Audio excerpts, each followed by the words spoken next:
Hi guys, good morning. सकाळी सकाळी छान बेड वगैरे आवरून घेतला आणि नंतर मी ते कपडे आवरले होते. आदल्या दिवशी गावावरून आले तर खूप दिवसाचे आवरायचे बाकीच होते. सो ते मी वॉशिंग मशीनला लावून घेतले आणि मग रोजचं रिच्युअल्स आपलं मॉर्निंग झाडझूड केली, घर पुसलं वगैरे, मग आंघोळ वगैरे करून टिफिन बनवायला आली.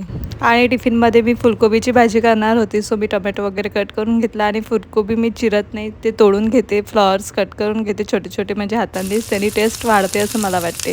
आणि मग भाजी वगैरे फोडणी टाकून घेतली आणि मग पहिले सर्वात आधी नाश्ता बनवून घेतला आणि मग पोळ्या टाकायला घेतल्या, म्हणजे टिफिनसाठीच टाकून घेतल्या. आणि मग टिफिन वगैरे पॅक करून एका साईडला चहा मांडणं, खूप सकाळी घाईघाई असते माझ्या मागे. मग एकदाच त्याला बाय केला आणि मग त्याच्यानंतर पूजा करायला घेतली, पूजा वगैरे करून घेतली. आणि मग हे अशा मी ब्रेड घालून ठेवल्या होत्या कारण मला केस असे करली पाहिजे होते.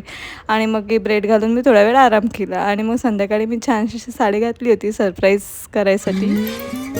आणि मग संध्याकाळच्या वेळेस परत दिवा वगैरे लावून घेतला आणि मग आल्यावर मी पहिलेच कॅमेरा सेट करून ठेवला होता आणि त्याची रिॲक्शन काहीशी अशी होती. खूप वेळ छान पॅम्पर्ड करून घेतलं स्वतः. आणि माझ्या नवऱ्याने मोमोज आणले होते, ते खाऊन घेतले आणि जेवणामध्ये खिचडी बनवली होती. असं संपलं आजचा दिवस. Bye bye.